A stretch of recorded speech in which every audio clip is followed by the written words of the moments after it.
What is up, guys? You're tuning into this Okiru podcast. I'm your co-host, Jasper, and we thank you so much for spending this time with us. We hope you enjoy this episode. Make sure to follow us on our socials at okiru.apparel on Instagram, Okiru on Facebook, Okiru on YouTube, and also Okiru on major platforms such as Spotify and Apple Music. Thank you so much for spending this time with us. We hope you enjoy. Okiru. But yeah, man, like welcome David to the Okiru podcast, man. It's a blessing to have you here, bro. Like thank you for taking out of your time with your busy schedule to meet with us, man. How you going? No, I'm stoked to be here. Yeah, I mean, we probably caught up about 6 weeks ago, and I was so humbled to when you asked me to come on. So of course I was going to come. Yeah, man, 100%. Because like, dude, like we're high school mates, and you never expect us to. Yeah, to I know. Well, that's like are. the irony. Like driving here, I'm like, wow, all right, like. Dude, if we had in year 7, if we had told us, I was like, this would be our life, and then like we'd be hanging out on this platform, like it's pretty crazy. It's crazy. So I feel like we're probably, I mean, even if you think about home group, let alone year level, like we're pretty shy, quiet people. Like we're probably the two least likely people to be doing anything like remotely. I guess putting yourself out there, and I mean, for me, creatively at least, like I had no creative ambition at all, and like we probably bonded through like what was it, Viscom subjects, and it's like, mate, I'd spend the whole time copying what you were drawing and like, things like that. And it's just, it's so backwards that I'd like half a graphic designer these days with all the stuff you do for your brand. So, yeah, but I guess I went on a tangent there, but yeah, stoked to come on, man. It's exciting. Yeah, like I like how the trajectory of you guys like being the quiet kids, but then now you're like the complete opposite of putting yourself out there and being the ones, you know. If you compare yourselves like to your home group, is there anybody else that actually is in a similar field or doing what you guys are doing? Or I don't know. I feel like I do bump in because I still live like a lot of heaps of people from really high live in Footscray, so I'm always seeing people. Oh, really? I mean, but it's kind of, I think wouldn't be a reflection of our home group. Like it's pretty rare to just be doing a business, to running a business and stuff. So I think most, like we're at that age where they're all kind of just working full time. Out of home and things like that. So I think a lot of people from our school are doing like creative things, a lot of musicians and that sort of stuff. But nothing quite like us two, I'd say. Willie High, right? Yeah, Willie High. Yeah, we're all Willie High boys. We're all Willie High. Can't remember what year I graduated. That old. Yeah, man, it's almost been 10 years now, right? Since you graduated, 2013. Holy crap, yeah. We were 2013. Time flies, man. I know. I remember when was it? A couple of years after we graduated, you approached me because you wanted to start a brand. Oh, dude, I still feel bad about that. What? So I got you to do all these designs for me when awesome. I didn't even know my business name, and then you did all this work for me, and I was like, bro, I've got it. You got to scrap this because I've got a new name. And then I think I asked you to like when I had the new name, I was like, oh mate, let me work my shit out, and then we'll reconvene. And I think, but then I kind of like got in the swing of things. I was like, all right, mate, if I'm going to do this, I've got to design my own logo and things like that. But I think that was a bit out of the blue, but I still remember that coffee. I reckon we talked for like 4 hours. Dude, that was awesome, man. Because there was so much to catch up on.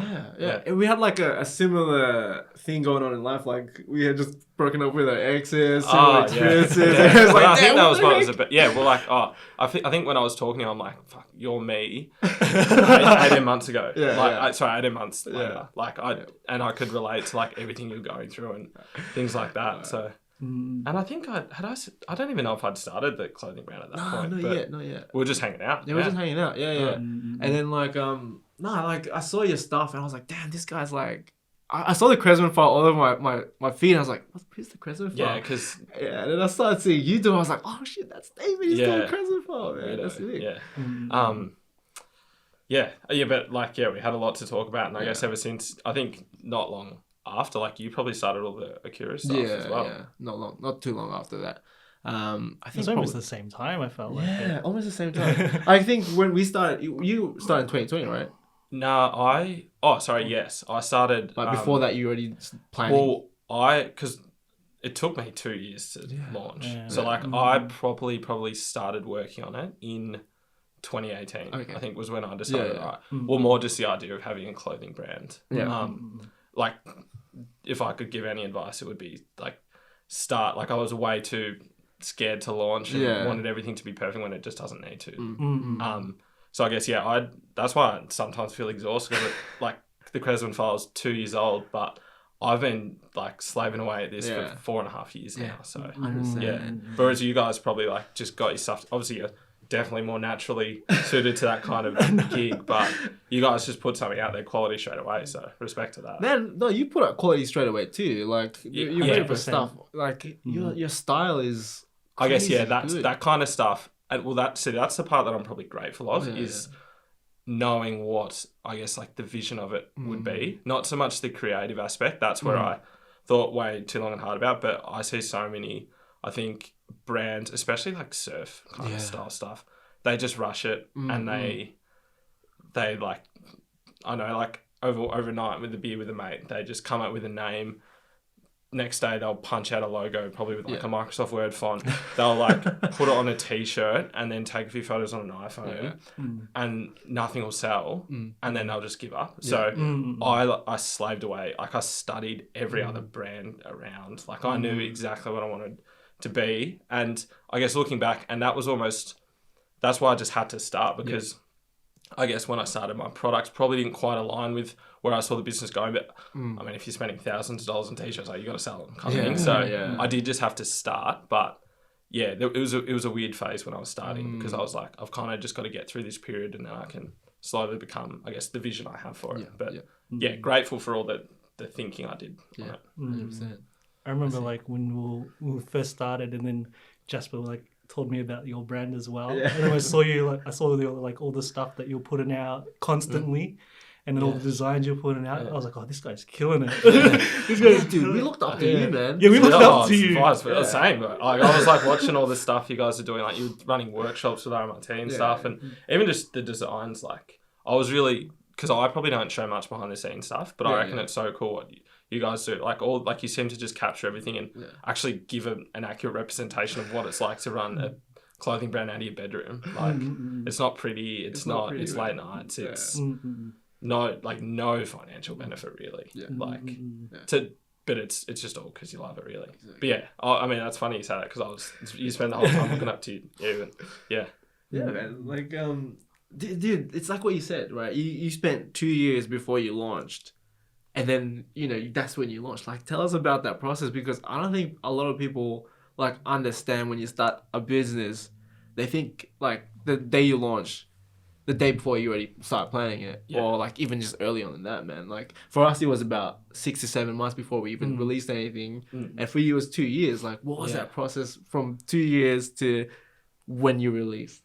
Well, I think at the start, I mean, I was already working full time as an accountant, like I still am. But I sort of just thought, like, I mean, it starts off being a couple hours a week. You think that'll sort of get it done. And I guess for probably the first 6 months, it would be like, I might work on it on a weekend or something like that. And then it slowly just kind of built from there. But I mean, it starts with a brand name, and I probably spent 3 to 4 months doing a brand. And then I was like, oh, I've got to trademark this thing. I better check if it's taken. Yeah. It's taken. It wasn't being used, but if someone's like paid for the trademark, it's theirs. And it's theirs for like 10 years. So that kind of put a big roadblock. And then I remember I went to Europe for 2 months, and I remember I kind of set, although I was like out traveling, partying all the time, I had this goal of, well, at that point I was fixated on it. I was obsessed with the idea, and any spare time I had, like I would have been walking around Portugal and I'm just thinking about what is my name? So I had to come up with a name. Yeah, I'm like, what is this name going to be?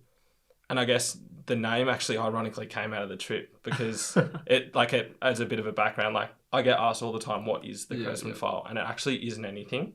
It's just something one of my best mates said in a group chat. Like I guess it's, if you understood my friendship group, we say weird things like that all the time, and it would make a bit of sense that someone would just say something random, but he just said this random one-liner, and I think it actually, there's something, people always think I get the idea of Seinfeld because there's a something file, like George Costanza says this thing, so it kind of has that ring to it. But so anyway, it's just the most random name. So I guess I ticked that box. Like I traveled to Japan and came up with a name. And then I think when I came back from that, like, I mean, I feel like whenever you have a holiday, you come back like, like ready to just reach up, 100%. And I was pretty into my sport then. I was like pretty into my cricket, and I had to take pretty much a year off because I had to get a few surgeries done. Yeah. And then I just suddenly had time, so I kind of just went all in on it. And then I guess I never played cricket again because I was like, well, I just am so in love with doing this, and it kind of just filled that void for me. So I just would have worked on it. So I mean, that a year in, it's like then I'll probably start like you. And I guess even when you come up with a design, right, it takes 50 crap designs to find something that you even think is worth putting on a hoodie, right? It's just, and I feel like it's like any skill, it's just repetition. And at the start, you kind of know what you're designing's junk, but you've got to keep going and just keep going. And I think I kind of just manufactured this, and I kind of just manufactured this skill set from just doing it relentlessly. And then eventually, like, I'm pretty happy with what I'm designing. I'm like, all right, next step. How do you print on a t-shirt? Like, Google, how do I print on a t-shirt? Like, the internet tells you how to do this stuff. Exactly. So I think, and even then, like, I'd burnt through thousands of, like, couple $1,000s on, like, stock that wasn't even sellable. Like, for example, I got all these hats made in the US and they printed the wrong logo on it. And then I'm like, and I hated it. And I'm like, I'm not selling that. Yeah. So there was just so much back and forth before I actually, like, designed something and actually physically had something that I was happy to, like, launch with. So it was a bloody grind, I tell you. Like, thinking, like, this is like a reminder, like, I forgot how long a journey it had been, kind of thing. So trying to find that just the right supplier for everything and the right design, like, it's such a strenuous process. I have to do, like, back and forth and all that stuff. I was talking about your design stuff. Remembering back to an old podcast we had with, when do you know when a design is finished or complete for yourself? Because I know that you take a few hours or weeks and whatever. How do you know when a design is, this is it? I think it's just when I love it. Yeah. Like, when I'm like, I guess it's, would I wear that test? Yeah. And that's shown with a lot of the stuff I've released. Whereas I feel like you, like, tell me if, like, from your experience, you can design something like, that's cool. It's a cool graphic. I think it's cool, but would I wear it? Maybe not. Yeah. And I think it's that's kind of the test I've got to run by it. And so pretty much anything, because I find, like, especially, like, I'll send the design to the boys and they'll be like, oh, what do you think? I did a lot of that at the start. They're just like, yeah, it looks cool. Like, everyone's like, yeah, cool. And everyone, it's kind of just positive affirmations. And it's sort of, I kind of realized that I'm not really going to get anything constructive other than by just releasing it and seeing the feedback by people buying or not. So I think it comes from that. It's that testing and seeing what sticks and what doesn't, right? Because like, you know, I remember we had this discussion when we had that dinner. Like, sometimes we work on a design, we love it, and like, oh, we'd wear this and it doesn't stick. Like, no one buys it. And it's like, oh, it's just stabs the guts. It hurts. It sucks, man. And like, it's like, shit, like, did I just, like, wrong? Like, I guess it's just not what people's taste is right now. Oh, totally. 100%. And even I've kind of had the reverse effect of that as well. Like, some of my best sellers are hats that I don't wear regularly. And then so many of the ones that I've only that I've never restocked. Like, I've sold them, but they've never restocked, are the ones that I wear. I think so.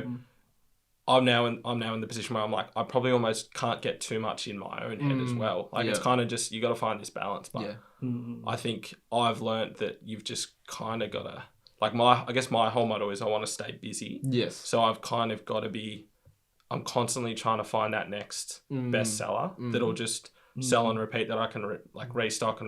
And that's where you sort of gain those efficiencies. And I think, like, I guess after, I mean, I don't know, releasing probably 30 plus products, you're not really afraid if one doesn't sell. But early on, it's like, you're so nervous before you release anything. Tell me about it. Oh, shit. When we first launched, like, Gerald and I, we were like in each other's house, at Joe's house, and then we were like waiting for the countdown, and we're just like looking at our phones and seeing who's gonna buy it. And like an hour passed, no one bought anything. We're like, crap. No. Remember, we had one sale straight away. One sale straight away. And that was like, okay, we're good. Yeah. As long as we had one sale, we're all good for the thing. Yeah. I'm like, oh man, but it's so scary. The nerves with that first night. I remember I had that. I remember I had to leave work early. I made sure I did it on a Friday night, and then I just close the laptop down. I think I went out for dinner or something. I got to forget about it. But that was like the most nervous week of my life, I reckon, just waiting. And you build those things up. Like, and I guess because like people care about you, but it's like such a relief. It feels good. Yeah, it feels good, man. Like, what are your biggest learnings starting your own business, man? Poor. I think you just can't be afraid to make mistakes. Yeah. Like the whole game is like how fast. That's kind of the way I think about it now. It's like how quickly can I make like micro mistakes to just keep learning, and it's so cliche, but to be that 1% better every day, month, week, year, and it sort of just accumulates, I reckon. But I think that's just a mindset in itself that you've kind of got to develop, really. And you can't dwell or be hard on yourself. Yeah. Like if a hoodie doesn't sell as well as you think it is, it has to just, you can't just sit and beat yourself up on it. Exactly. It's hard because I feel like you can't always necessarily learn from your mistake because like you've given it your all, but you've probably just got to accept that hasn't maybe gone how it's planned. And I guess that's a lesson in not going with too many expectations. Yeah. But yeah, that's kind of I kind of try and put that in all aspects of my life. Like how, with anything I want to do and I guess be good at or like spend time doing it, it's how quickly can I keep making mistakes to learn. Sort of thing. 100%. I was going to ask, like, so you were saying like, thinking about like there's other people, with giving like that soundboard of giving you positive affirmation. Is there a group of people, or do you just rely on yourself to when you produce a product? This is going to be. I'll send it. I think I'll send a few screenshots, maybe like a color combination or something like that. Like with this, I might have thought of potentially maybe doing a red brim or just the one color, and I might have sent that to a few people. But and it's often. And I feel like 9 times out of 10, you kind of know the answer anyway. You're sort of just doing it. I do that often, but the amount of times where they've said, "Oh, go with the left one," and I'm like, "No, I'm going with the right." Like, I realised with myself, like it's still probably not going to change what I do. Because I think I'm at that stage now where it's like you've kind of just still got to design stuff that you love. Because you want your ideal customer is kind of you in a sense. Because I think. The second you start trying to be something you're not, like you're in the wrong game, really. 100%. And for me, I've realised there's not really going to be like the whole enjoyment out of this is partly like designing stuff that I'll wear. Yeah. Like I find that like I live in a hat, so it's just putting on a hat that I made is kind of like that's kind of it for me, really. So I think that's the beauty of like starting your own brand is that freedom to create what you want to wear, right? Oh, absolutely. Like you want to. You have that sense of pride, like when we wear our stuff, we're like, man, like we made this. And then you see someone in it, it's like it's insane. It's the coolest thing. Yeah, it's the coolest thing. And sometimes you get amazed. Oh man, I just saw someone wearing this hoodie. I was like, oh man, that's so cool. That's right? For me, that's it. Yeah. When you start to, I guess once you do it for maybe 6 months to a year, you sort of get those comments from people. Like now that footy crowds are back, I'm getting heaps of messages being like, oh, saw a few like Cresmond file hats around. I'm like, for me, that's like that's cool. Even at music festivals and stuff, you see the odd person. It's like that's kind of where it like. They're kind of those cool moments, I reckon. 100%, man. 100%. Have you spotted some in the wild yourself? Like, hey. Yeah, I have. I've had a few where I just had to like, after a few beers one time, I just went and gave this guy a hug and was like, oh man, you're the best. Like, give me your Insta, I'll send you another hat out. Like, pretty much, like, just so happy. Yeah, and I think I'm at that stage where, like, I've still just got to be so grateful for selling anything. So, and it just is like, I just think that's the coolest thing. So, it is. Yeah. Like, you just gotta be grateful for what we have, right? Like, to be able to create something in the world and create something you drew and designed into tangibility. It's an incredible feeling, and it's one of the best ways. Like you build that relationship with them as well. It's like, oh man, like this brand really like cares about their customers. Like that's really important. Man, like, dude, just having your own brand is just a blessing, just like I'm just looking back on it now, just like reflecting. It's just like, man, we come so far, like we're almost 3 years in and it's not where we want it to be. Like we imagined it to be part, you're not always going to get what you want. No. And like what you said, I'm certainly the same. Yeah. It's like what you said, like have a goal, but also reduce your expectations. I think, that's my biggest challenge, I think, is just it's still like any small business will be within its first. I mean, I think the stat is like at least 70% of small businesses completely fail within the first 3 years. Yeah. And then of that 30% that keep going, it's like almost 90% that they won't be doing it in 5 years' time. Yeah. So if you go, and I think that's why you see so many like little streetwear, surfwear brands out there that they've got a feed of, they print a design on 3 different coloured tees. They took a few photos of their mates wearing it with their iPhone, and then they stop because there's no feedback. Yeah. So it's just, it's a long game. Yeah, it's a long game. And it's like what you said, when you have that passion for it, like the sales don't really matter. Well, right? There you go. Yeah, that, and I think that's that mindset, and that's why also people don't last long. Is because if I'm all for starting a small business, but if you want to like properly make money quick, like clothing industry is so saturated, and it's 100%. Especially now, like by the day, there's new small businesses starting because it's very difficult to start a good product, but it's so easy to start a product. So. Yeah, that's the one thing I always see. There's always a new clothing brand pops up. Like you can see it on the ads. Well, it's kind of like a meme now. Like I think the Inspired Unemployed did this. They did this video taking the piss out of like just people starting. Like we all know someone who started a clothing brand. That hit me. I think I saw that. That one I was like, oh, it's talking about. It's just me. Like you are just not important.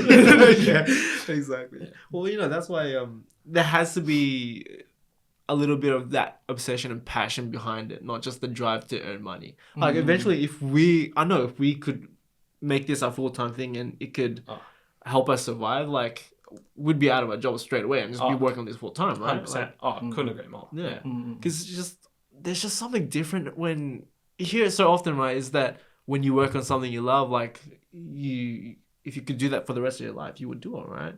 So it's just finding that passion for the things that you love and really taking a dive into it. Absolutely. Like, well, that's kind of how I try and structure my life. Like, time is what I care the most about, and I try and structure my week, spending as much time as I can doing the things that I like.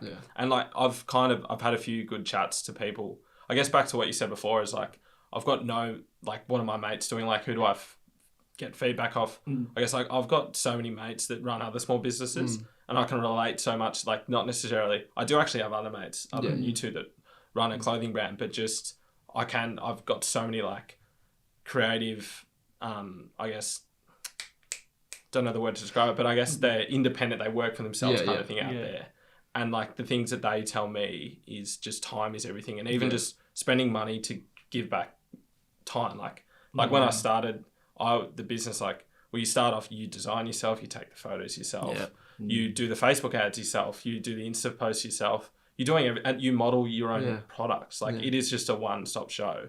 Whereas now I've kind of realized like I'll outsource it. Like the business is at a point where I can outsource most of the creative. I can outsource most of the marketing and things like that, and actually spend the time on the business, like designing and doing the things that I like, really. Because you can get so bogged down in the admin and the things like that, and it's just, it becomes a grind. So I've kind of realised that for myself, that anything I can do and any money I can spend within reason to give me back more time in my life to do, I know it could be going for a surf, could be going out for dinner, like seeing mates, even just being a better responder to text messages and things like that, because I'm so bad. It's just like, And again, like it's a classic, like and I don't expect them to know like all of this and to see like how much time you put in.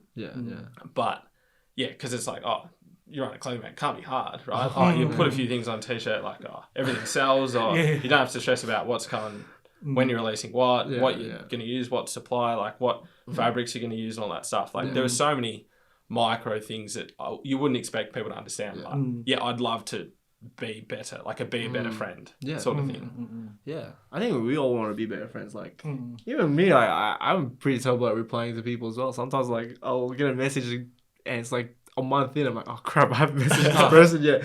And it's because you think of it in that moment, but you put it to the back of your head, and it's just, you could have had a bad day at work, and like, I know, like maybe that release isn't going too well, and you're just not in the mood to respond. Exactly. And it's just, it does sort of take up your life. But I'm always trying to be. It might not look like it all the time, but always, like it's very front of mind to me to be a good friend and a good I guess, person first. I think it's really hard, especially when we're still in our day jobs and then having this on the side. It's we're employees in our day jobs, and then we are the owners of our business. So we're taking care of everything. Like you said, we're wearing all the hats. We're doing all the you were doing all the marketing before. You're doing all the admin. You're doing all the finances. And it's just like, you don't realize how much mental capacity it takes to do everything, and then try to live a normal life, like be with friends, be social. Like, it's crazy. It's crazy, yeah. And sometimes even then, like, sometimes you're out there and then you like think of an idea. It's like, oh crap, like I should write this down. Or I want to work on this memo. It's the worst. So it's like sometimes for me, I forget things because I'm like, oh wait, we got to do this week. We have a launch this week. What's the next launch? Yeah. Wait, did we do the marketing, or did we got to do first? It's just like all over the place sometimes. And it's really important of like planning and really doing that time management, right? So that's why I started doing, like, I've got a diary now, a planner, and like I try writing it every day. But even that takes time. It takes like 20 minutes to do all your planning. But at least then it's like, all right, at least I know what I'm doing for the week. And then when we do our planning sessions, like usually every fortnight, but obviously sometimes it gets pushed back because of life things and other stuff that happens. Like, even those sessions take an hour and over an hour, and that's just planning. You're not even doing work, right? So there's so much things like you do, because even then, like I said, you're working. That takes mental capacity, and then you got to think about your business, and then you got to think about your family, and it takes a lot of energy, man. 100%. And it's, I guess, especially a clothing brand. It's not like we're, I know, selling other things, or like we're a service business. Like, it's pretty self-indulgent, really. Like, you kind of, I know, like, it's got this greater purpose, but you're kind of doing it for yourself. That's where I have to like check out and be like, oh, this isn't all about me. Like, I've got to be a good mate. Like, I've got to be a good partner. That sort of stuff. I've got to be a good colleague at work still. Like, I feel like I've got to like drop my ego a lot. And I've got good people in my life that will probably snap me out of that. 100%. But like, if I had my way, you'd socialize when you want, and you'd spend time when you want, instead of like going to the movie. Like, if you're on and you're thinking like you want to be in front of a computer doing stuff, but for like picking your moments. So I've got to like check myself out, really, to like and I think it's quite humbling, really, and it's for the best. But it's hard work, because I've realized I've got no off switch, really. Like, I'd struggled to, like, I had COVID like a few weeks ago, and I was like, I probably had a couple of days off work, but I look at that and I'm just like, holy crap, I've got 12 hours to work on business. And I wasn't feeling that horrendous. I'm like, I was rubbing my hands together, really. So it kind of goes to show like how much I value time. Like, I was kind of excited having COVID. Like, it's pretty backwards. But no, 100% get you though. Like, for us, like, we're always thinking about, like, what do we do next? What's the thing we can do for like this business to make it grow and stuff like that? We're having dreams about it. Like, just dream. Like, but sometimes it can like take over. Sometimes over your relationships, because you're constantly thinking about that instead of like, oh, I should hang out. Have you been able to find that balance for yourself? Like, how have you found that balance? Definitely. Relationships? Well, I think I have found it, like to a degree, but I sort of think about it, like, I do often sell myself this dream that like you'll just have enough time to do everything, and that you'll be able to plan out your week and just like have 2 hours here, have 3 hours here. And it just doesn't, I think what I've got to do, I've kind of got to just stop, like, I've got to stop selling myself that dream. Because again, it just leads to expectations where like you might expect to, on this Tuesday night, that you have free to spend 4 hours doing stuff. And then you have a shocking day at work or something happens and you can't do it. And then all of a sudden I think I'm like negative 4 hours. And then I'm like on edge the next day being like, I didn't get done what I need to. So I think I've got to be better at like being spontaneous about when I work on things. But I also think, like, I mean, you see like the Gary V's, you see all those people, like, we're sort of fed all this inspiration, like all the people we look up to, whether it be professional athletes or other businessmen, like they probably also have a very, like, they don't have a healthy balance. I don't, especially at the start, like tell me any person that's built a business from the ground up and made it something that they, I guess, could Yeah. fill their life full time. Like, find me one person that actually had a healthy work-life balance, and like, good on them. Like, I'll shake their hand and say, good for you. You've outdone me. Like, I think, like, I burn out all the time when I go too hard at it, but it kind of, I guess, how obsessed I am, I think I'm on the right track, because I'm like, well, I'm like the people that have succeeded kind of thing. Yeah. Because if you just didn't really think about it much, or if you could easily just like go home and watch a movie 3 nights a week, and you went, you're probably like, you're in the wrong game. Or like, it's just going to stay at this hobby phase, which is fine. Yeah, absolutely fine. But like, if you want it, like you said, grow, like, I think you've got to be fixated on it, really. But then, yes, you do have to pick your battles, I think. It's like that, it's that differential of, are you committed or are you interested in what you're doing, you know? Yeah. When you're interested, it's that convenience on, I'll do this and like this. But when you're committed, you make up as much time as you can to do those things.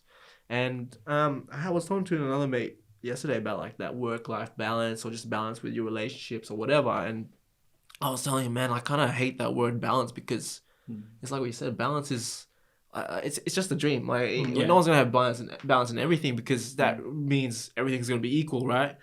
But you can't have equal time for your family, your relationships, if you're spending 8 hours a day at work, and then you try and spend 8 hours a day with them. Well, that's already 16 hours, and then you got 8 hours to sleep. That's 24 hours already. You know, so it doesn't exist. Yeah, it doesn't exist. That's why I like to see it as that harmony, trying to find the right amount for everything, that you are able to, you know, tackle each value point of your life.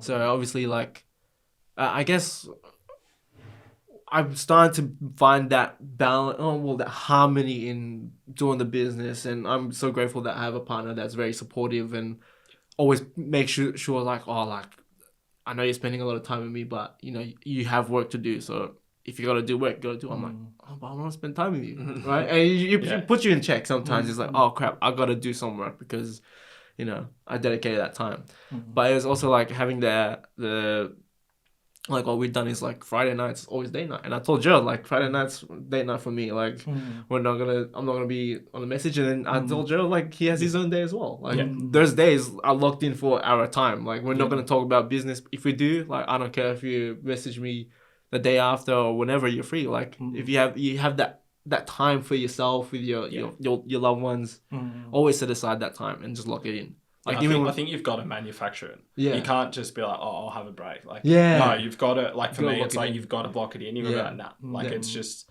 tools down. Yeah. Exactly. And like, with my other friends, like, I told them, like, I can't hang out Fridays, because Fridays is locked in date night. That's the time, like, it's just us two, you know, because you have the rest of the week, you're just working. And sometimes you can have time with each other during the week, but obviously we know, like, Friday nights is always for us. And that means anything else can't come to that night, because that's our time, you know, type of thing. And it's like what you said, you have to manufacture. You got to plan that together and know when you set those times, especially in what we're doing, our business. Like, you have to learn how to switch off. You have to learn. It's so hard. It's so hard, man. God.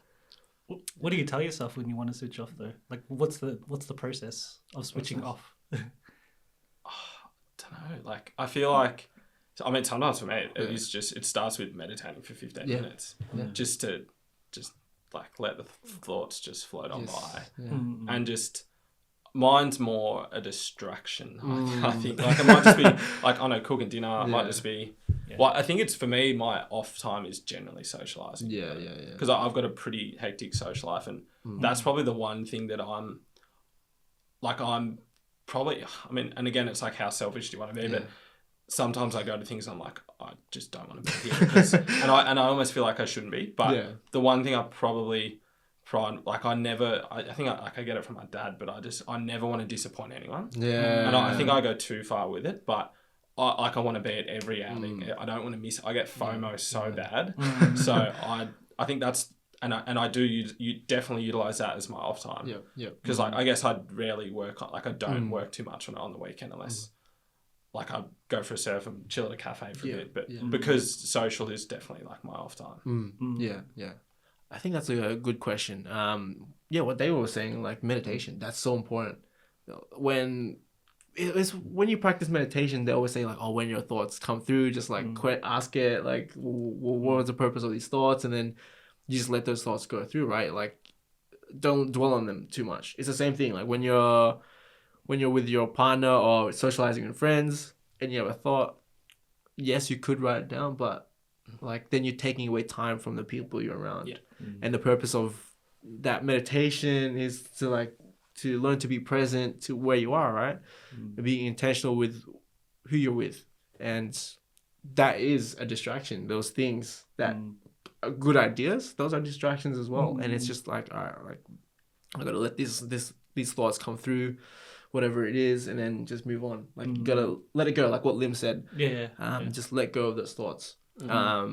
And if it was important, it'll come back. It'll come back, you know. Will it ever? Yeah. And I think that's my, I guess, Achilles heel is I don't like consciously dwell, but my brain just does circles on things. And I'm like, it's just, I'll have the same thought 100 times. Like I might have sent an email, but it'll just still be there. I struggle to just put things to the back burner once they're done. So I think that's why meditation is just like, because you just got to be aware of it. Because it's not going to not come 5 seconds later, but then you just got to be aware of it again. It's just this cycle. But yeah, like, they're tough meditations when you just like kind of about to go down a path, you know, a mental path you don't want to go down. And not that you're avoiding it, but you're just like, I don't need to expend my energy there. Like it's, I mean, you'd sometimes don't even feel like you're meditating, but you are. Like, that's the whole exercise of it, is to just switch off and just let that word let go. It's just all it is. It's so hard to let go, but sometimes like, we're so attached to things, and it's just like, oh, like that's how we create our suffering. That's how I feel sometimes. Like, in a ball. Like, exactly. It feels so tense, right? That's, that's I just what have it to feels like. And by letting go, you relax your body, right? And it's like what Lim said. It was because Lim was our mate. He does a lot of yoga practice and meditation, and we had him a couple of weeks ago, and he was talking about his experience in silent meditation, and I was telling him how like when I drive, I don't listen to the radio because my radio is like busted. So and he's like, oh yeah, I started doing that too, but I do it as a choice. And I was like, oh. Like, he does it as a choice. So now when I drive, like, I drive without the radio on because I want to choose not to listen to it and to, like, really just focus. Be present. Yeah, be present and be intentional, whether it be driving. And even yesterday when I was baking a cake, I was pretty grumpy and a bit frustrated because I was so tired from work, and I was like, oh man, I gotta bake this cake, and then all these little events started happening. It got me even more frustrated. I'm like, I don't want to do this anymore. And then I started baking, and I was like angry, like baking. I was like, oh my god, like this sucks. And 20 minutes in, I realized I'm like, hold on a second. It's exactly what I need. Yeah. Exactly what I need. And then you're like, hold on a second. I'm gonna be grumpy for another hour, and I'm gonna be baking this cake grumpy. What's the purpose of that? Like, there's no purpose in that. So I was like, all right, I know I'm grumpy. It's frustrating what's just happened, but either way, I'm gonna bake this cake, whether I'm gonna be happy or grumpy. So do I want to be grumpy by the end of it, or do I just want to let this go?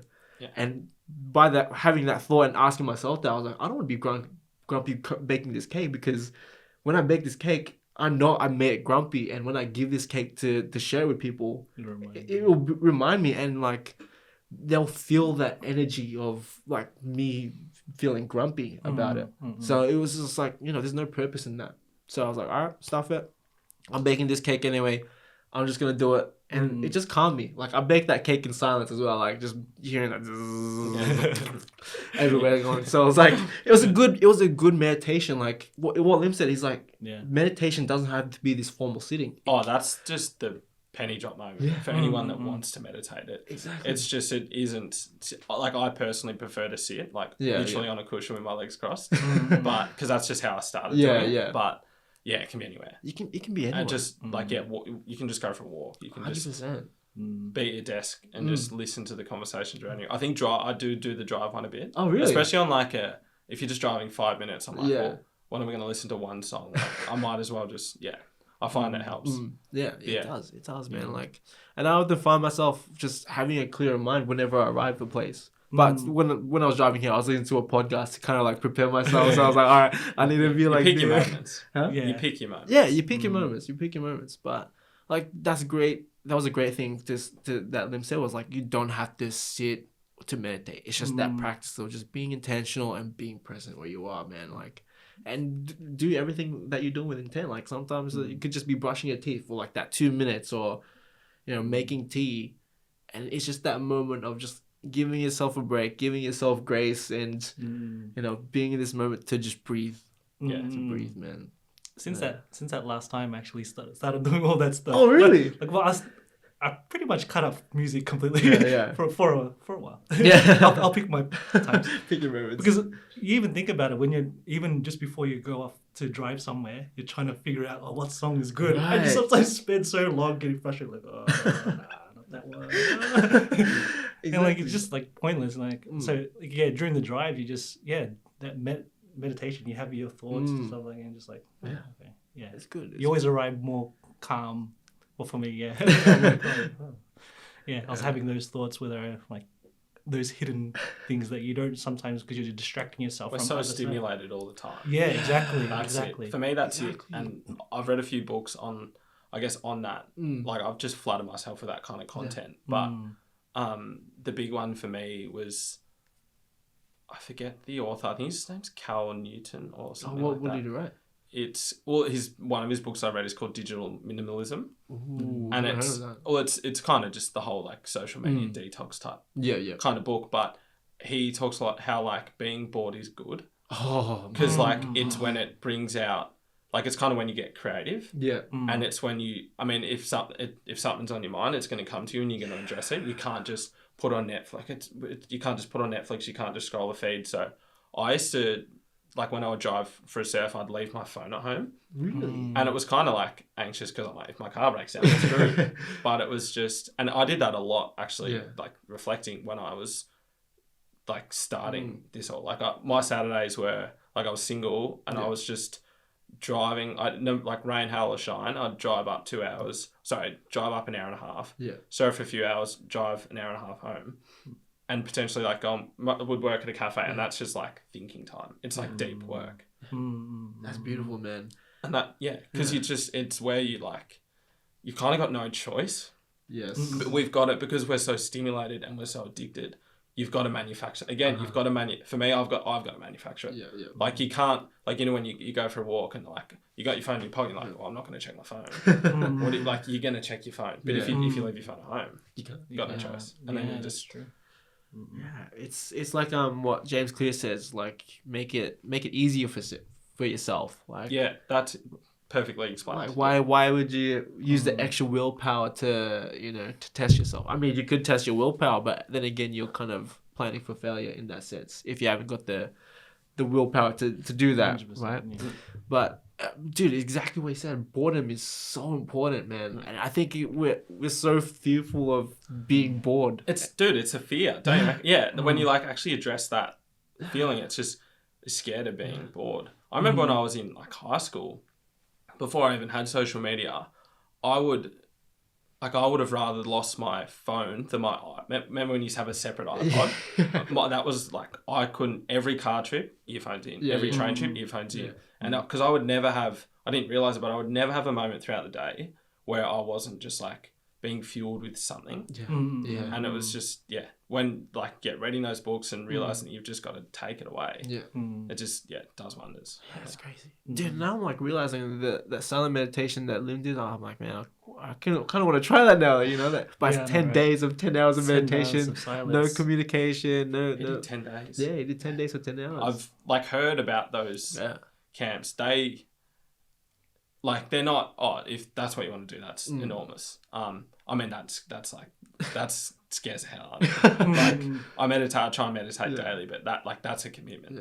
But I mean, imagine the personal stuff you'd churn through. Yeah, 100%. Like, but I think it's good because like I said, we have that FOMO, like fear of missing out on things, right?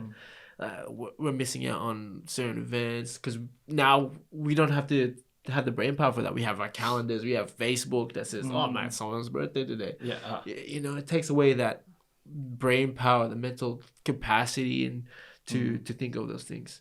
So it's a size Yeah, drop. no, I'm like, I'm getting that anxiety. Like, it's a bit off ball. Should I do something? If it falls, we let it go. But yeah, no, like Sorry. that's all good. Last time I saw it. Just the trusty duct tape. Man, how long have we been recording? 47 minutes. 47. Wow, Jeez, feels like 5. Yeah, that's crazy.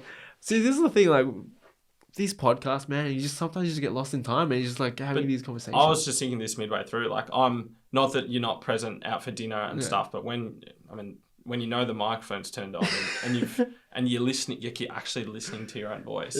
Yeah. I'm just that extra layer of present than you normally would be. Man, it's so crazy. Like, I had this reflection recently. Like, you know, I would like to say we've come so far. We've all come so far. Mm-hmm. And like you said, we were very introverted in high school. And I remember like doing when you had to speak in front of the class, I'd just be paralyzed. Don't you reckon that was just, for me, you'd mark that in your calendar as just the worst day. I would dread it so bad.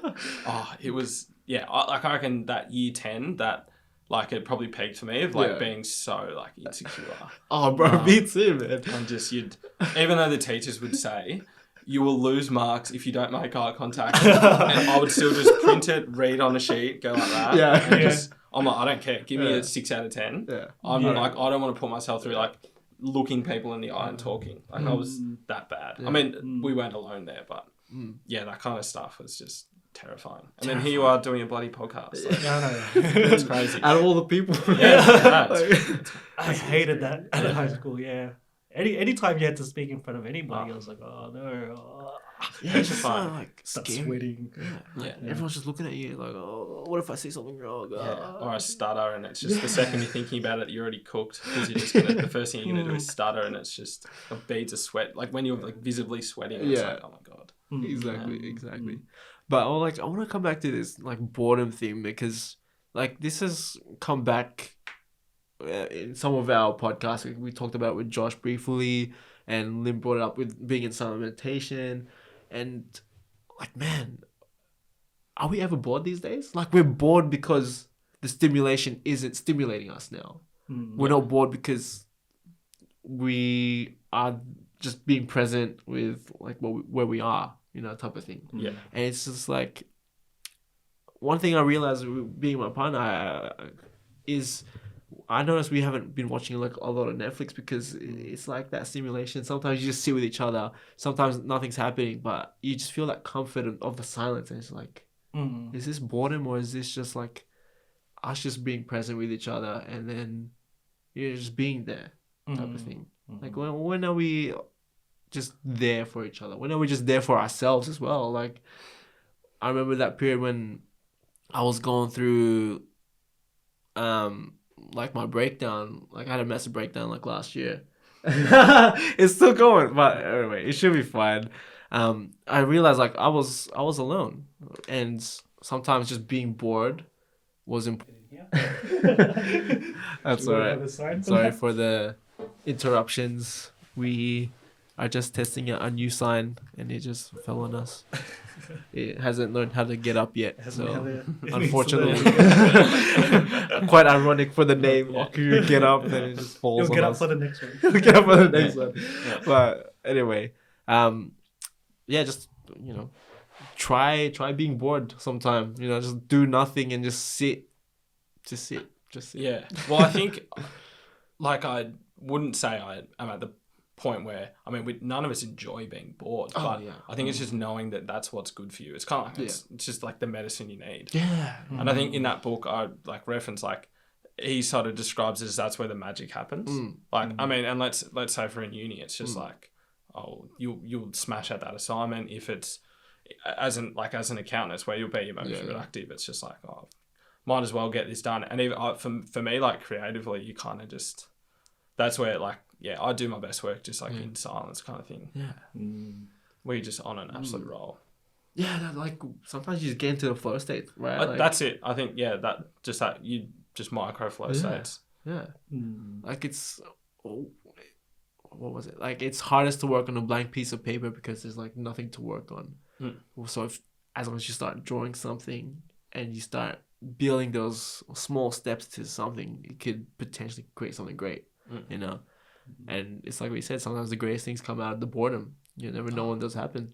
Sure. Like, could you imagine if you just went a month where how much you would get done with Okiru if there was just, you couldn't watch any TV, you couldn't listen to any music, you couldn't, like, you'd spend all day at work just thinking about it. Yeah. You wouldn't just be like numbing yourself to a podcast or something like that. I sometimes think about that. I'm like, geez, I honestly pride myself on like how little time I spend on social media and things like that. And I really don't watch too much TV, but there are so many just little, even just 15-minute gaps where you'll flick on your phone and just things like that. Like, if all that stimulation just disappeared, what you'd achieve, like 100%. It'd be pretty crazy. Yeah, man.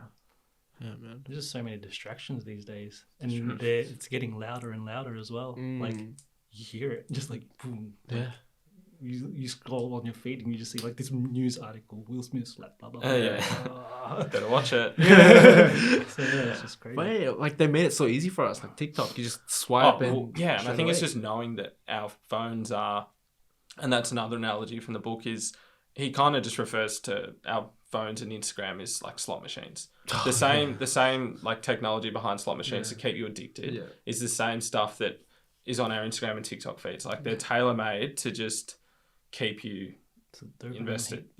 So it's just, even just knowing that, I'm like, oh, well, like, yeah, it is good. No, don't get me wrong. It has its benefits, but just knowing that the whole objective of this thing for these big companies is to just keep us distracted and keep us on it and keep us spending time and money. Like, their whole objective is to extract as much time as they can from us. I mean, that's why all our engagement drops, because unless you're putting out video content, which, I mean, on our budgets and our like time budgets, you just can't do. So all our engagement just goes down because we're putting up photos, and for Instagram, that's someone's either looking at it for a split second or they're not even looking at it. They're just powering through it. So we're kind of invisible. So like, well, we're not going to reward them on the algorithm because they're not going to capture our audience's attention for long enough. So they'll go right down the pecking order. And just knowing that is kind of concerning, I think. Yeah, it's hard having that. Easier said than done. It's easier said than done. It's hard because like you want to stay away from distraction, like those social media stuff, but we are in that game as well. That's the worst part, I reckon. It's because it's a necessary evil. Necessary evil. But I try to just stay on the Okiru page, and then if I'm just gonna post about our stuff, I'll just do that. I try not to scroll too much on it. I think that's the same. And you miss a lot though. Yeah, you miss birthdays. You miss someone put up this photo, and like the amount of times where someone sent me a story and I'll go on it a week later and not available. Like, you do miss a lot. But for me, it's just a sacrifice. Yeah, it's a sacrifice. It's like, what are you willing to sacrifice? You know? Yeah. Some people are just like, oh, I want to know everything, but is it really necessary to where you want to go? Yeah, it's too much. We're not ready for the amount of information we're like consuming.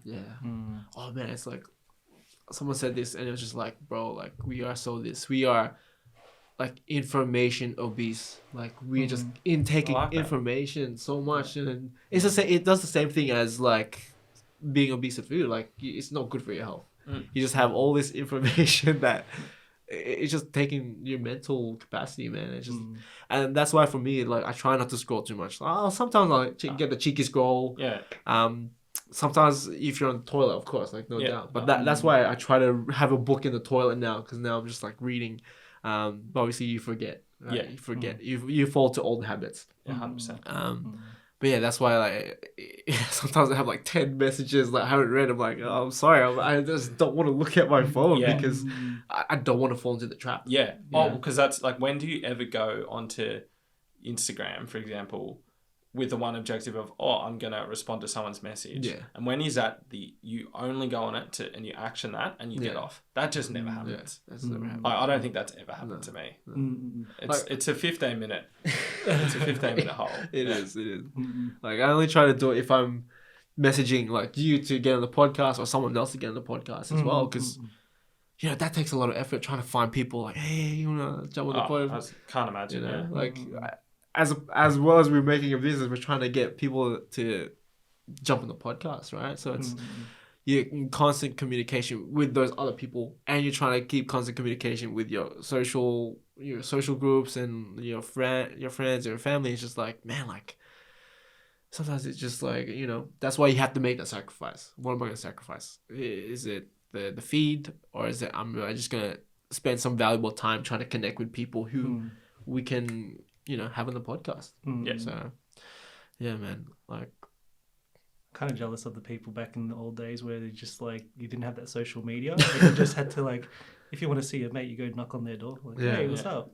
I haven't seen you in a long time, and you actually properly catch up instead of seeing what happened in their feed. Yeah. Like, oh yeah, I know you already did this and that. Yeah. Alright, cool. You talk about the memories, right? Yeah. Like you hear from them. Like seeing a photo is so easy now. I was like, oh, that's why it's so easy. Like you just scroll past it, and you lose that value to the information.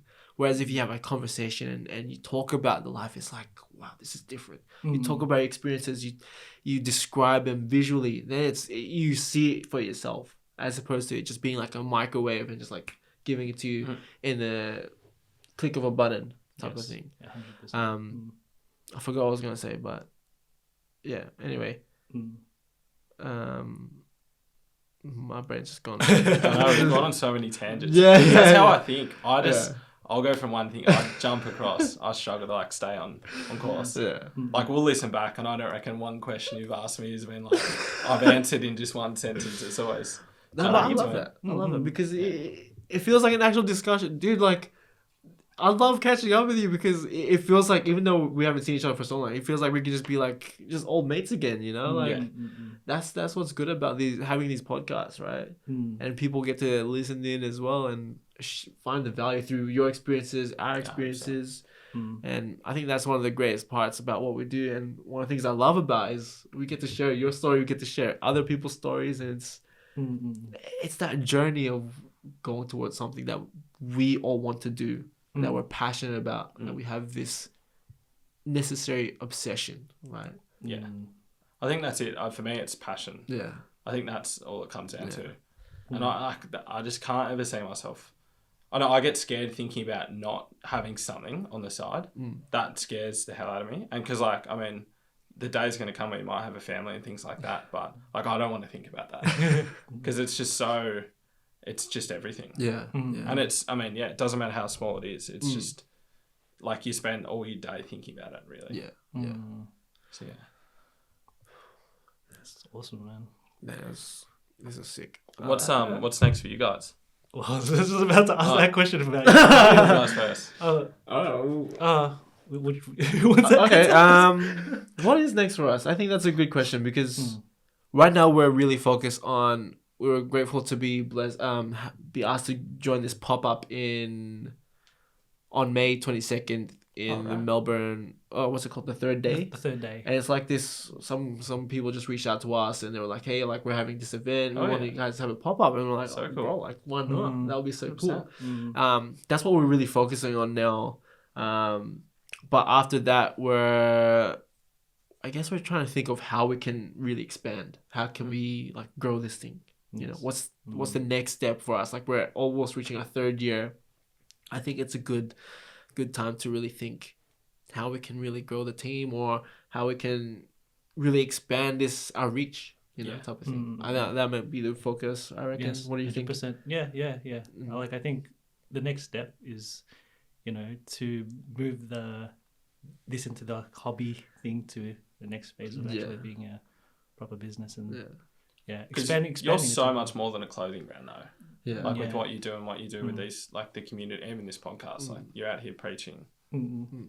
Yeah, we do our best, man. Like, who was it? I was having a conversation with a friend. Like, it's what we're talking about. How if you create a business without some sort of passion towards it or another purpose towards it, and you're just doing it to chase the money, like, you'll eventually burn out quicker, and you might fall short of those expectations. And those expectations that you have about just earning money and getting rich real quick or whatever, it's not like a healthy pursuit.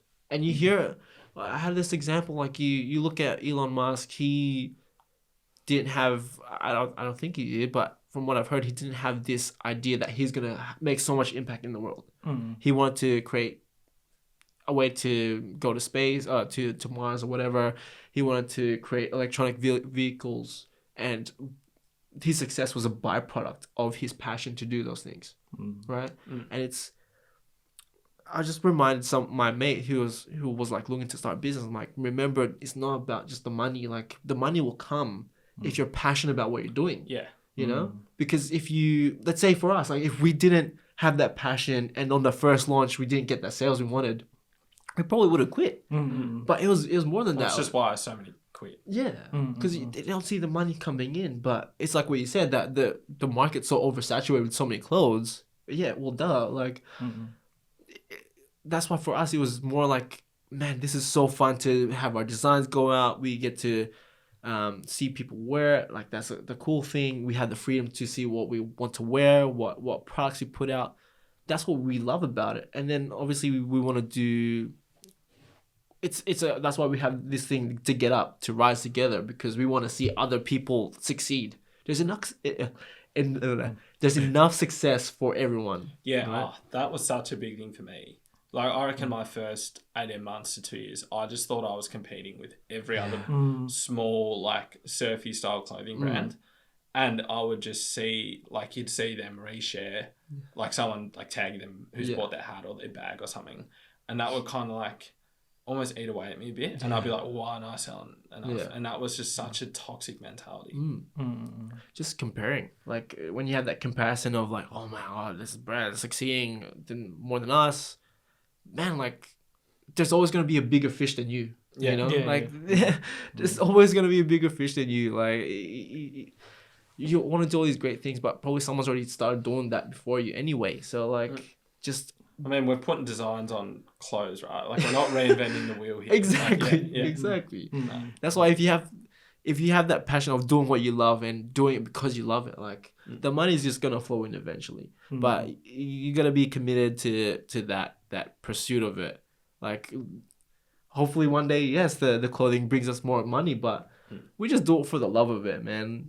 We do it for the love of creating clothing. We do it for the love of creating our designs. Yeah. Like, the design process is fun. It can get a bit frustrating, you know, but...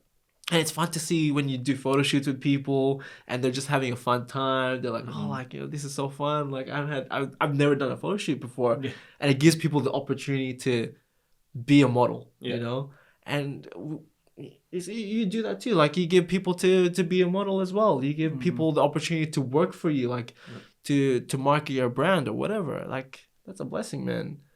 So it's just really do it with passion, like you said. Yeah. Just do it with passion, man. I love it. Yeah. What about yourself? What's the I reckon it changes every day.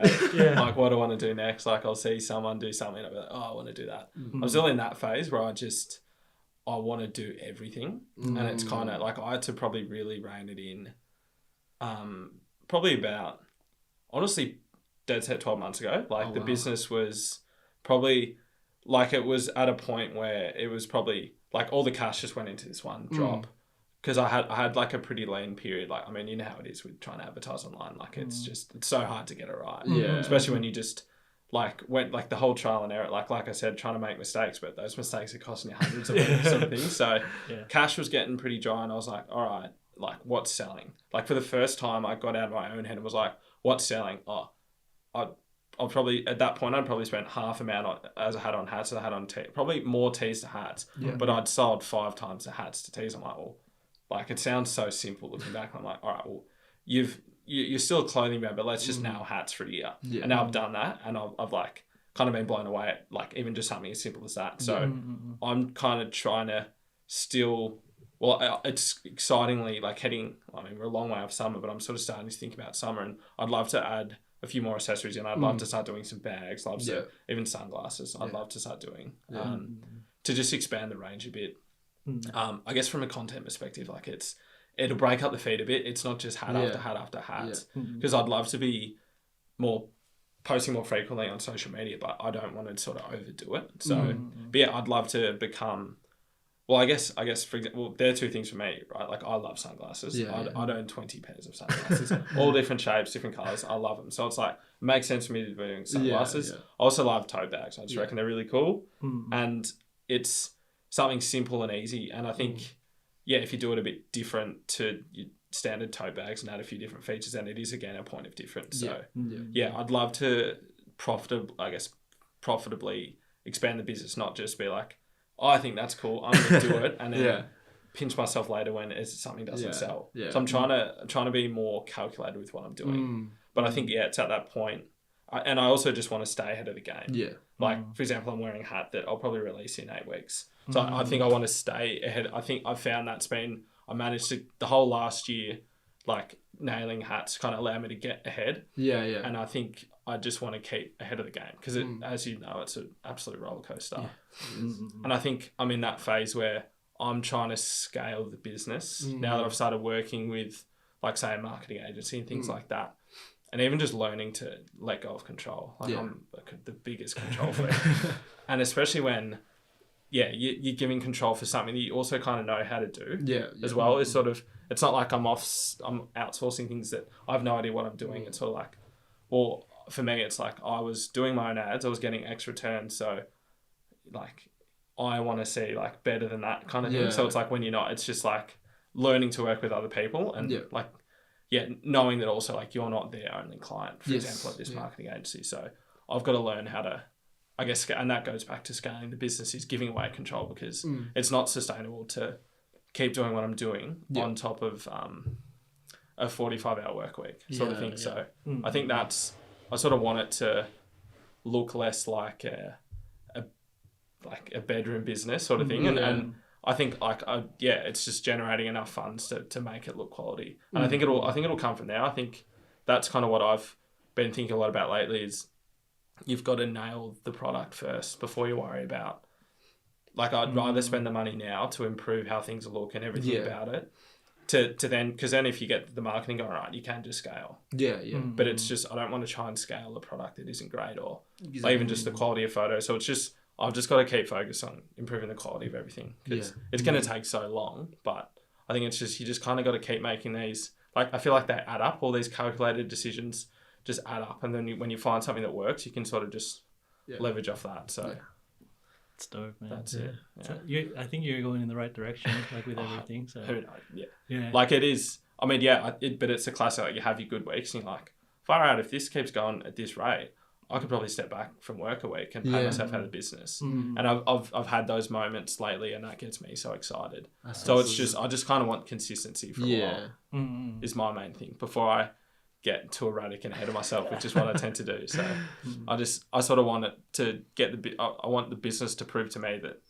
it, like, can sustain my life kind of thing. So it's exciting. Yeah, that's awesome, man. Yo, so excited! I'm so excited to see your brand grow, man. Like, I can't wait to see where it is next year and the next 5 years, bro. Like, it's crazy to think, because it's like, I mean, looking the first half of the podcast, we talked about how far a journey it actually been. And I'm like 2 years is a long time to be doing something. Like, when you look at when you scroll down on your Insta feed and you're like, oh my God, I posted that photo. Like, my first, like, I did this shoot with some mates. Like, the best purchase I ever did was before I went to Europe. I bought this $1,500 camera. Wow. It is just elite. And it has just allowed me to just like somehow some of these photos are still coming out all right. But we just did this shoot at the beach and we just, like, we winged the whole day. We had no idea what we're doing. And at the time, I'm like, this is the best. Like, I can't believe how good this content is. And I scrolled the other week, I scrolled through and I'm like, oh, as if this was what I started with, and was like it scares me. So I think you just got to, like, keep in check with that and keep reminding yourself that, because it can become, well, it's that cliche of, like, the problems you have now are what you once wished for. So I've got to keep thinking of that, because it's so easy to just, like, have a bad week after you had a good week and just get fed up and sort of want to throw the toys out. Dude, but like you said, you looked at your feed and go, oh man, like, this was what I was posting. But that's growth, right? Yeah. Like, it'd be more worrying if you posted that 2 years ago and then it's the same stuff. Well, that's kind of, that goes back to why I I regret not launching sooner because well, just by the fact that, and I found this out after, but if you're not embarrassed about what you started with, then you started too late, right? Yeah. So it's awesome that I'm embarrassed about that. I think that's profound. That's very valuable, man. Like if you're not embarrassed about it, you just did it too late. Yeah. Exactly. Yeah, that's true. Like sometimes that's what they say. Just get started. Just do it. Yeah. Just do it, man. Like Nike. Just do it, man. Yeah. But getting started is kind of scary. But like what I was thinking, I had this thought, like getting started is actually easier than staying in it. Oh, for sure. Because you're just running on adrenaline. Yeah.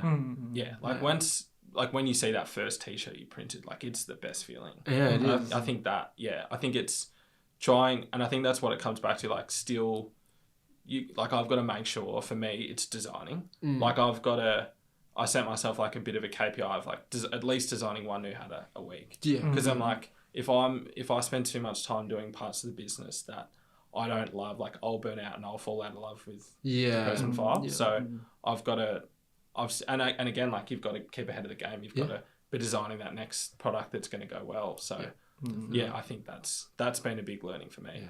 Yeah. Damn. What's your design process like? Poor. Mate, there's no structure to it. Remember the Viscom, like design, refine, annotate. There's none of that. Like, oh my god, it's pretty. Like I use Photoshop, so nothing's conventional. Yeah, and I think that's why I can get away with a lot with hats, because embroidery, like that vector file would have looked far different to how that's been embroidered, right? Yeah. So you don't need, like, to design hats, you don't need to be this world-class designer. You don't really need much, especially on Photoshop. Like it's kind of like a coloring book sometimes where you just paint and you're ticking boxes with the pixels. Like, so it doesn't require a lot of like technical ability to design, to come up with, I guess, artwork that's going to get embroidered. So that's something that works in my favor, because I can just churn out things and I don't have to like stress and refine things for ages, because something can go off and it doesn't need to like look that pretty. Yeah. So, but design process is, I get so inspired off, I love text. I get so inspired. Like I'll go on Pinterest and I'll look at like old soft drink labels and things like that. I spend so much time on Pinterest. Like I've got a design that I'll probably hopefully like get made soon. And I just saw this really, when I was in, I think Byron Bay, I just saw this really cool hotel sign and I just took a photo of it. And I've kind of like used that color scheme, a similar-ish font. It's got some dolphins in it. And I'm just like, I get so inspired by like non-surfy things almost. But then I also work with a few, like there's a lot of freelance artists on Instagram. So again, if I see a bit of artwork I like, I'll pounce on it and I'll buy it, sort of thing. That's awesome. So it's a bit, so I definitely don't design everything. But then in saying that, there hasn't been a piece of artwork that I've purchased that I haven't put my own flavour to, or like at least change the text, resized, recoloured or something, because it's just, you have your own vision. That's it.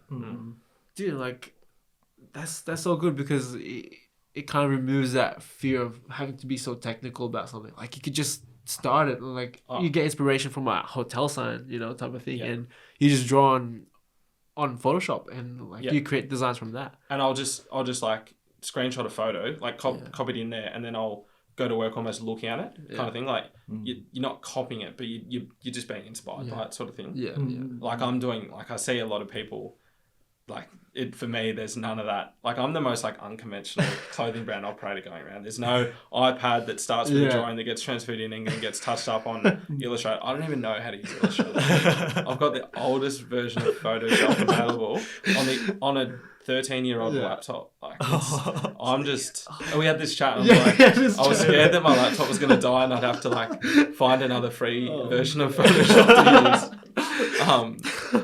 But I kind of love it in the same way that it's, it kind of like, for me, it's like so satisfying just doing it the way I do it, kind of thing. And I think it, again, not being like I'm far from I'm a perfectionist to a degree, but and again, like for example, getting samples is expensive. So when I order a hat, I approve embroidery, but you pay up front and you get it later. So you've kind of got to you're kind of winging every hat. And like some miss, and obviously you're harshest critic. So there's some hats that I was kind of pretty pissed off with how that came out.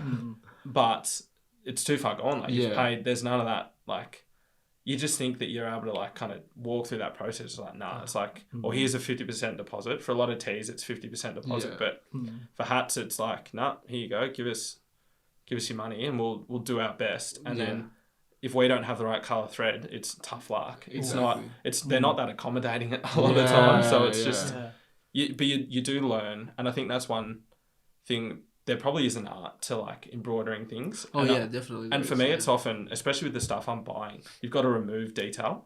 So I think that's really like I'm sort of just learning about like because you can only do so much, especially with embroidery. So it's kind of a lot of my work is touching up and just removing what I think I can get. Like for example, this Cobra, like I've toned that down heaps so that it can sort of be embroidered. Sick, man. Well, like it is again. It is pretty crazy how detailed they can go. Yeah. But I think looking back, like repetition, you sort of acquire this skill set to a degree. Yeah. So I'm an expert in hat embroidery. No certificate required. Just 100,000 hours on it. That'll get you there. Dude, like that's what it is, right? The 10,000 hour rule. Like, Malcolm Gladwell, I think I said, like, 10,000 hours, man. That's what it takes to become proficient at something. You know? And you don't need a certificate in it. It's just that you put in the hours, you put in the work, and the experience. You can get there. You can get there, man. Like what you did, you got there through trial and error. Trial and error, man. And one thing I was gonna say is like you're so unconventional with what you do, but like your brand is like so good. It's so, I want to say successful, man. Like you are a successful brand. Thank you. Like I always see your brand. I'm like, man, this guy's like killing it right now. Yeah. So you don't have to have all the greatest skills. Like you can do it if you. I think that is it's what works for me. I think. Yeah. Because you gotta move quick. Exactly. And like time is precious. So again, you don't have the luxury of sitting on a design for like if you need new stock and you want this hat to be on the next release, it's like you've kind of got to move quick with it. So I think that it helps me sort of thing. I think that's great advice for us too. Like because we follow design process because I come from a design background. You're the top of the class. I know, mate. I remember when I got him to do designs for me. It looked like it was just like looking at his VisCom folio. It was just sketching out like here's 8 different versions. Like what do you like about this one? Or like shading and he stuff. He still does like, that now. No, it's incredible. Yeah. But again, but I'm not doing that, bro. Like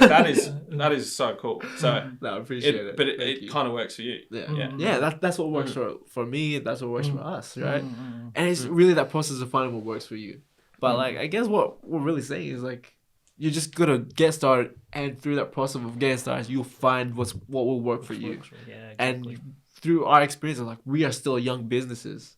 But we are finding what works for us, like now, like 2-3 years in. Yeah. So you might not find it immediately, but you're gonna find it eventually if you keep going. Yes, sure, 100%.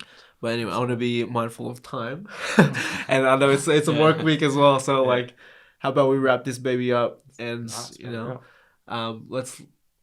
If you're free and down there, like we'd love to have you again, bro. Like we just love your brand, bro. I'd love to come back on. I mean, it'd keep me accountable. Like it's kind of. Like I've listened to podcasts of other business owners where they're on for the second and third time, and it is exciting when like they talk about their growth in like the last 6 months. So I'd be more than happy to come back. Yeah. Dude, I found so much value in this just speaking to you as well, because like we're in the game together, and it's like we're learning from each other, and this is the benefit. This is what we love about because we can learn from each other. 100%. Yeah. Let's do it, man. Let's see what happens in how much we grow and how much more we learn in the coming days, months, weeks, and years, man. Like, it's going to be a beautiful journey. I know. We've gone this far. Yeah. I know. If we're still doing it now, like, you're at that statistic where if you keep going, like, you're on the not home stretch, but you're halfway there, really. So, I think, just you got to be mindful of that. Yeah, 100%. Not lose sight of where you come from. Just take it day by day. Exactly. That's it. Yeah. Anyway, man, I want to wrap this up with the 3 questions. I was going to forget. Yeah. So we try to ask like the end of the podcast in 3 questions. So cool. Hit me. What are you grateful for? What have you realized? And what is a question you want to ask yourself or the people listening? So what am I grateful for? I guess, so I most nights I have like a gratitude journal. So grateful, what would I be writing today? But honestly, it's seeing you guys. It's just like reconnecting with I guess like old Dude, friends. it was a blessing to see you, man. I think it's just relationships is what I'm grateful for. Yeah. What was the second question? What have you realized? The whole journey. Or just any realization you've had? Whatever you just want to share. don't be afraid of making mistakes. I think it's just the motto I live by, really. Yeah. Yeah. And last question. What's a question you want to ask yourself or the people listening? You got me here. I guess what... Jeez, you've rocked me. This question usually starts before.